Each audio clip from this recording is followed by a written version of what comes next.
दोस्तों, यूरिन हमारे शरीर का कचरा बाहर निकालने का तरीका है। यह हमारे शरीर के लिए बहुत इंपॉर्टेंट प्रक्रिया है। यह ज्यादातर वाटर होता है, लेकिन इसमें कुछ और भी एलिमेंट्स होते हैं। इसमें कुछ सॉल्ट्स और ऐसे सब्सटेंसेस भी होते हैं जो हमारे शरीर को अब और जरूरत नहीं होते। ये सब्सटेंसेस हमारे शरीर के मेटाबॉलिज्म के दौरान बनते हैं। जैसे अगर ड्रेन जाम हो जाए तो पता चलता है कि कुछ गड़बड़ है।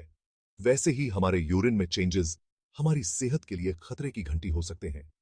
यूरिन में किसी भी प्रकार का चेंज हमारे शरीर के अंदरूनी हालात को दर्शाता है। अपने शरीर को एक दुरुस्त मशीन की तरह समझो। जैसे एक मशीन को सही तरीके से चलाने के लिए उसकी देखभाल करनी जरूरी है, वैसे ही हमारे शरीर की भी केयर जरूरी है। यूरिन उसके धुएं की तरह है जो बेकार चीजें बाहर निकालता है। यह स्मोक हमें बताता है कि मशीन ठीक से काम कर रही है या नहीं। इस स्मोक को देखकर हम समझ सकते हैं कि हमारी शरीर की मशीन कैसे चल रही है। यूरिन की जांच से हम कई डिजीजेस का पता लगा सकते हैं। तो आप समझ गए होंगे कि यूरिन को इग्नोर नहीं करना चाहिए। यह हमारे हेल्थ की निगरानी का एक इंपॉर्टेंट हिस्सा है। यह एक जरूरी चीज है जिससे हम सेहत से जुड़ी प्रॉब्लम्स का जल्दी पता लगा सकते हैं। रेगुलरली यूरिन की जांच करवाना हमें हेल्थी रखने में मदद कर सकता है। अब बात करते हैं कि आमतौर पर यूरिन में क्या क्या होता है। सबसे ज्यादा पानी होता है, लगभग 95%। फिर आता है यूरिया, जो प्रोटीन टूटने पर बनता है। इसके अलावा सोडियम, पोटेशियम और क्लोराइड जैसे इलेक्ट्रोलाइट्स भी होते हैं। ये शरीर में पानी का बैलेंस बनाने के लिए जरूरी होते हैं। थोड़ी मात्रा में कुछ और चीजें जैसे हार्मोन्स और पिगमेंट्स भी यूरिन में पाए जा सकते हैं। याद रखें, ये तो बस आम चीजें हैं। इनकी मात्रा डाइट, पानी पीने की आदत और सेहत के हिसाब से थोड़ी बहुत बदल सकती है। चलिए अब बात करते हैं उन चीजों के बारे में जो आपके यूरिन में नहीं होनी चाहिए। ये असामान्य चीजें हैं और ये किसी सीरियस बीमारी का संकेत हो सकती हैं। उदाहरण के लिए, अगर आपके यूरिन में ग्लूकोज यानी शुगर है तो ये डायबिटीज का संकेत हो सकता है। यूरिन में ब्लड आना, जिसे हिमेट्यूरिया कहते हैं, ये यूरिन इन्फेक्शन, किडनी की पथरी या दूसरी समस्याओं का संकेत हो सकता है। यूरिन में प्रोटीन, जिसे प्रोटीनूरिया कहते हैं, ये किडनी की समस्याओं का संकेत हो सकता है। अगर आपको अपने यूरिन में कोई भी असामान्य बदलाव दिखे, जैसे स्ट्रेंज कलर या स्मेल, या इनमें से कोई भी असामान्य चीज दिखे, तो तुरंत डॉक्टर से सलाह लें। कभी कभी आपका डॉक्टर आपको स्पॉट यूरिन सैंपल देने के लिए कह सकता है। यह एक महत्वपूर्ण टेस्ट है जो कई हेल्थ कंडीशंस के डायग्नोसिस में मदद कर सकता है। ये एक आसान सा टेस्ट है जिसमें आपको एक साफ कंटेनर में थोड़ा सा यूरिन इकट्ठा करना होता है।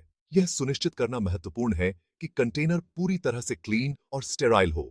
ये सैंपल सुबह सबसे पहले लेना बेहतर होता है, क्योंकि तब ये सबसे ज्यादा कॉन्सेंट्रेटेड होता है। सुबह का पहला यूरिन अधिक केंद्रित होता है और अधिक एक्यूरेट रिजल्ट्स प्रदान कर सकता है। सैंपल लेने से पहले किसी भी तरह की गंदगी से बचने के लिए जेनिटल एरिया को अच्छी तरह से क्लीन करना जरूरी है। यह इन्फेक्शन के रिस्क को कम करने में मदद करता है और एक्यूरेट रिजल्ट सुनिश्चित करता है। आमतौर पर मिड स्ट्रीम मेथड अपनाने को कहा जाता है, जिसमें आप पहले थोड़ा सा यूरिन निकाल देते हैं और उसके बाद वाले यूरिन को कलेक्ट करते हैं। यह तरीका किसी भी प्रारंभिक इंप्योरिटीज को हटाने में मदद करता है। सैंपल इकट्ठा करने के बाद लाइट को कसकर बंद कर दें और उस पर अपना नाम और डेट लिख दें। यह सुनिश्चित करता है कि आपका सैंपल सही तरीके से आइडेंटिफाइड हो सके। इसे जितनी जल्दी हो सके लैब में पहुंचा दें। फ्रेशनेस बनाए रखने के लिए सैंपल को तुरंत लैब में पहुंचाना महत्वपूर्ण है, ताकि रिजल्ट्स एक्यूरेट और रिलायबल हों।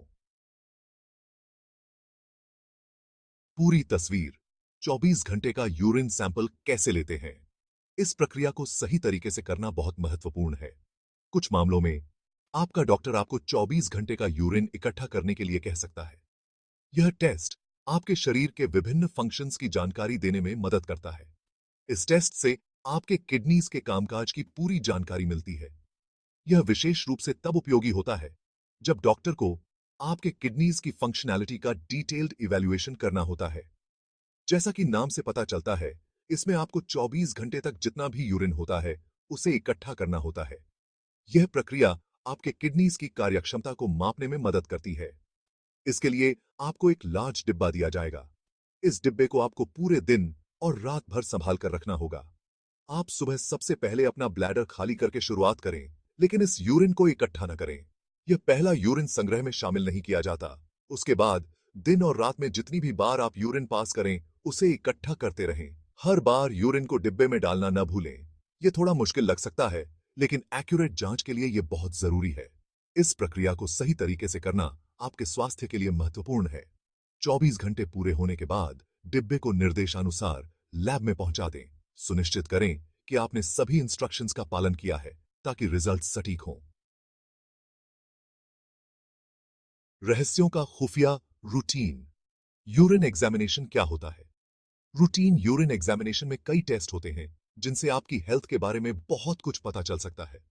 इनमें से एक सबसे कॉमन टेस्ट है डिपस्टिक टेस्ट, जिसमें यूरिन में एक खास पट्टी डुबोकर पीएच, प्रोटीन और ग्लूकोज जैसी चीजों की जांच की जाती है।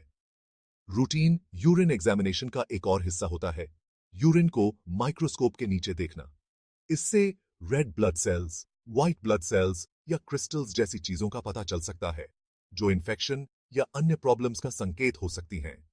ये आसान से टेस्ट्स बहुत सारी इंफॉर्मेशन दे सकते हैं, जिससे आपके डॉक्टर को आपकी हेल्थ के बारे में सही डिसीजंस लेने में मदद मिलती है। Specific gravity. गाढ़ेपन का रहस्य। स्पेसिफिक ग्रेविटी से पता चलता है कि यूरिन में कितनी मात्रा में चीजें डिसॉल्व्ड हैं।